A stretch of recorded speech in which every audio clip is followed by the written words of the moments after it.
حضرت علی المرتضیٰ کرم اللہ وجہہ الکریم سے مروی ہے، وہ فرماتے ہیں کہ رسول اللہ صلی اللہ علیہ وآلہ وسلم نے ارشاد فرمایا للمسلم علی المسلم ست، ایک مسلمان کے دوسرے مسلمان پر 6 حقوق ہیں۔ سب سے پہلی چیز یہ ہے کہ جب اسے ملے، یعنی دوسرے مسلمان سے ملے، تو اسے سلام کہے۔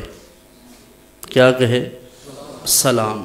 سلام کا معنی ہے سلامتی۔ تم جیتے رہو، جیو ہزاروں سال، یا سلامت رہو۔ تو اس کے لیے بھی ابتداً یہ سمجھنے کی ضرورت ہے کہ لوگ سلام کو باقاعدہ سلام نہیں بولتے۔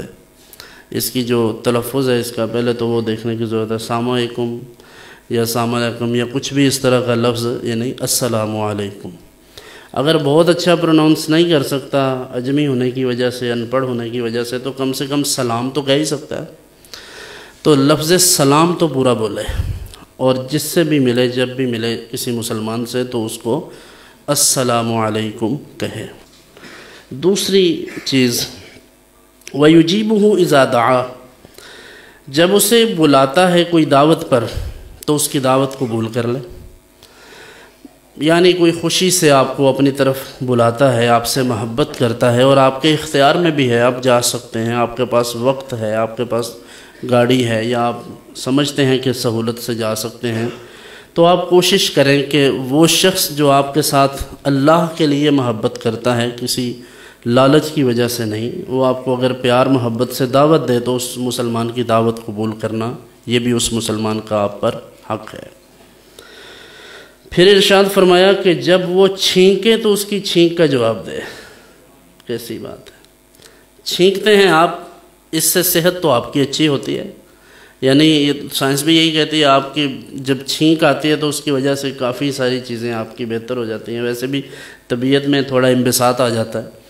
لیکن چھینکتے آپ ہیں، اور اللہ کے رسول صلی اللہ علیہ وسلم فرماتے ہیں کہ جب کوئی چھینکتا ہے تو وہ کہے الحمدللہ، الحمدللہ علی کل حال کہہ لے، الحمدللہ رب العالمین کہہ لے۔ صرف الحمدللہ کہہ لے، یہ بھی کافی ہے کہ ساری تعریفیں اللہ کے لیے ہیں۔ وَيَعُودُهُ إِذَا مَرَضَ، جب وہ بیمار ہو جائے تو اس کی تیمارداری کرے، عیادت کرے۔ اب تعلقات خراب ہوتے ہیں، سیاسی اختلافات ہوتے ہیں، برادریوں کے مسائل ہوتے رہتے ہیں، یہی تو ہونے ہیں بھائی، اور کیا ہونا ہے؟ اس دنیا میں رہتے جو ہیں تو یہی ہوگا، چھوٹے موٹے اختلافات یہ تو دنیا میں چلتے ہیں۔ لیکن اگر کوئی مریض ہے، بیمار ہے وہ مسلمان، کسی حد تک بھی آپ کا تعلق ہے، آپ کی ہمسائیگی میں رہتا ہے، خواہ وہ آپ کے گاؤں کا ہمسایہ ہے، یا آپ کے ساتھ گھر کے ساتھ اس کا گھر ہے، یا گلی ایک ہے، یا برادری ایک ہے، کوئی بھی وجہ ہے، تو اسلام سمجھ لیں کہ جوڑنے کا حکم دیتا ہے، توڑنے سے منع کرتا ہے۔ اس لیے اگر کوئی بیمار ہو تو اس کی عیادت کریں۔ پھر ارشاد فرمایا کہ وہ فوت ہو جائے جس سے آپ کا اختلاف ہو یا نہ ہو، مسلمان ہو، فوت ہو جائے تو آپ کو چاہیے کہ اس کے جنازہ میں بھی شرکت کریں۔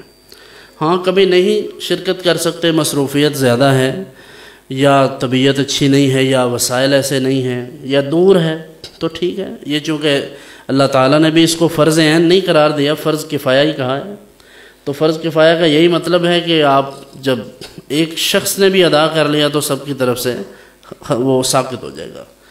تو چاہیے تو یہ کہ جس قدر ممکن ہو جنازے میں شرکت کی جائے۔ پھر ارشاد فرمایا کہ وَيُحِبُّ لَهُ مَا يُحِبُّ لِنَفْسِهِ، یہ بڑا مشکل کام ہے۔ اپنے مسلمان بھائی کے لیے بھی وہی پسند کرے جو اپنے لیے پسند کرتا ہے۔ اپنے لیے کیا پسند کرتا ہے؟ عزت، احترام۔